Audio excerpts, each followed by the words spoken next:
नमस्कार, आपके साथ मैं हूं दीपिका शर्मा और आप देख रहे हैं क्राइम तक। राजा रघुवंशी मर्डर केस मामले में सोनम रघुवंशी से जुड़े कई ऐसे खुलासे हो रहे हैं जो उनके परिवार को और हमें भी चौंका रहे हैं। इसी बीच पुलिस पूरी तरह से इन्वेस्टिगेशन कर रही है। मेघालय पुलिस लगातार हर एंगल से जांच करने की कोशिश कर रही है। मेघालय पुलिस सोनम रघुवंशी के घर भी पहुंची। मेघालय पुलिस राजा रघुवंशी के घर भी पहुंची। वहां तमाम लोगों से लगातार बातचीत की गई, सबसे पूछताछ की गई। सोनम का व्यवहार कैसा था, राजा रघुवंशी से वो किस तरीके से बातचीत करती थी, क्या कुछ ऐसे सवाल जवाब थे, वो भी आपको बताएंगे जो पुलिस ने उनसे पूछी है। इससे पहले आपको ये भी बताएंगे कि पुलिस उस रेस्टोरेंट में भी पहुंची थी जहां पर सोनम रघुवंशी और राज कुशवाहा ने राजा रघुवंशी को मारने की प्लानिंग की थी। यानी कि उस स्पॉट तक भी पुलिस पहुंच जाती है जहां पर ये दोनों मिलते हैं। हालांकि सीसीटीवी फुटेज निकालने की कोशिश की गई, लेकिन ये लोग इतने महीने पहले मिले थे कि सीसीटीवी फुटेज निकाल पाना थोड़ा सा असंभव हो गया, क्योंकि उतने पुराने रिकॉर्ड्स उसमें नहीं थे। हालांकि सोनम रघुवंशी से शिलोंग पुलिस के बाद कई राज उससे उगलवाने की कोशिश की गई। इस बीच सोनम के घर वालों से बात करने शिलोंग पुलिस की एक टीम इंदौर भी पहुंची। एक बंद कमरे के अंदर सोनम के माता पिता गोविंद से बातचीत की गई, उनसे सवाल जवाब किए गए। बताया जा रहा है कि पुलिस ने वहां एक सूटकेस की जांच भी की है। शिलोंग पुलिस इंदौर में ही उस ब्लैक बैग को भी तलाश रही है जिसे लेकर सोनम राजा की हत्या के बाद इंदौर लौटी थी। यानी कि उस बैग से भी हो सकता है उससे कुछ ना भी मिले, लेकिन हो सकता है उससे कुछ ऐसी चीज भी मिल जाए जिससे इस केस को और ज्यादा मजबूती मिल सके। हालांकि ये तो साफ हो चुका है, ये तो दिखाई भी दे रहा है, खुद सोनम ने कबूल भी कर लिया है। लेकिन कोर्ट के सामने वो क्या कुछ कबूल करती है, अहम बात ये होगी कोर्ट के सामने क्या वो अपनी इन बातों को कबूल करती है कि उसने राजा रघुवंशी की हत्या कराने की कोशिश की, उसको मारने की कोशिश की, पूरी प्लानिंग प्लॉटिंग की गई। राज कुशवाहा क्या एक्सेप्ट करेगा, इस पर भी पूरा मामला निर्भर करता है।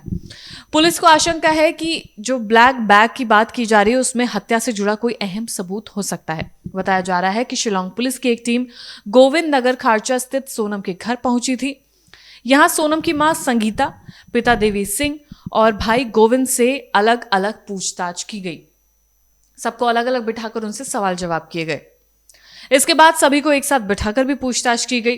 पुलिस ने घर की तलाशी भी ली। पहली मंजिल से एक सूटकेस टीम ने अपने साथ वो नीचे लेकर आई, वो बरामद किया गया, जिसकी जांच भी की जाएगी और बहुत ही बारीकी से उसकी पड़ताल की। शिलोंग की पुलिस इंदौर में उस जगह भी गई जहां सोनम शिलोंग से भागकर आई थी और वहां पर रुकी थी। उस जगह पर भी पुलिस जाती है, लगातार उसकी भी जांच करती है। पुलिस यहां उस काले बैग को तलाश रही थी जो हत्या के बाद सोनम अपने साथ लेकर भागी थी। उस बैग में ऐसा क्या था, ये जानने में बेहद ही दिलचस्पी है कि वो अपने साथ लेकर ऐसा क्या भागी थी।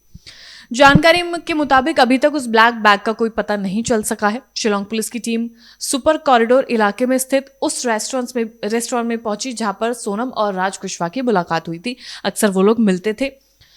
बात यह है कि यही दोनों ने राजा की हत्या की साजिश रची थी। राजा के दोस्तों और सोनम की मुलाकात भी इसी जगह पर की गई थी। सबसे पहले माफ कीजिएगा, राज और सोनम मुलाकात करते हैं इसी जगह पर, लगातार प्लानिंग करते हैं और उसके बाद उन जो कातिल हैं जिन्होंने कत्ल किया था वो लोग भी यहीं पर मिलते हैं। रेस्टोरेंट मालिक से पूछताछ की गई सीसीटीवी फुटेज के बारे में, तो सोनम की आखिरी विजिट 3-4 महीने पुरानी थी, इसलिए पुराने फुटेज सुरक्षित नहीं रह पाए, वो नहीं मिल पाए। शिलोंग पुलिस सोनम के व्यक्तित्व को भी समझने की कोशिश कर रही है। उसका व्यवहार अपनी सास के साथ कैसा था, उसकी आदतें कैसी थी, वो किस तरीके से बातचीत करती थी, फोन पर कितने टाइम किससे क्या बात करती थी, तमाम चीजों की भी जानकारी लेने की कोशिश मेघालय पुलिस ने की। सोनम आमतौर पर कब घर लौटती थी, घर के बिजनेस में उसकी भूमिका क्या थी, ये सब भी जानने की कोशिश की गई।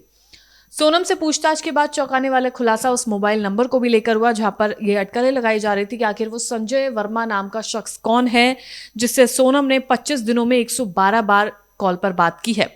तो इसका भी खुलासा हो गया है। दरअसल वो कोई और नहीं, राज कुशवाहा है। वो सिम किसी संजय वर्मा शख्स के नाम पर है, लेकिन बात उससे राज कुशवाहा किया करता था।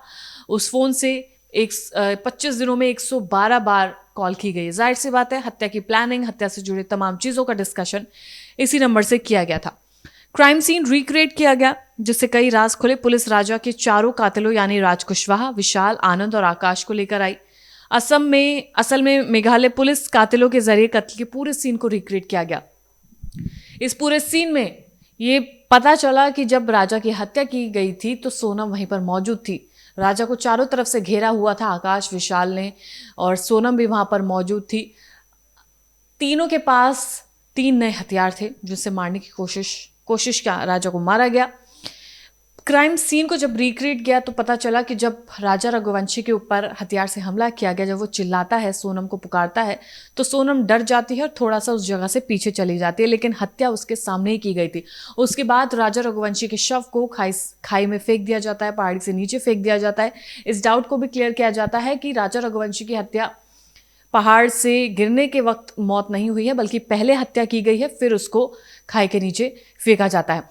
मेघालय पुलिस लगातार इस पूरे मामले की जांच कर रही है। तमाम एंगल से घर वालों से पूछताछ भी की जा रही है। शक के घेरे में घर वाले भी हैं, गोविंद भी है, उनसे भी लगातार बातचीत की गई है। ये भी बताया गया है कि जो सिम कार्ड संजय वर्मा के नाम पर लिया गया था वो कोई और नहीं बल्कि राज कुशवाहा सोनम से बातचीत करता था, और इस पूरे केस में उस ब्लैक बैग को भी तलाशा जा रहा है जो सोनम मेघालय से लेकर इंदौर तक आती है, अपने साथ लेकर आती है। फिलहाल इस पूरे केस में जितने भी अपडेट्स हैं क्राइम तक आपको लगातार देता रहेगा। धन्यवाद।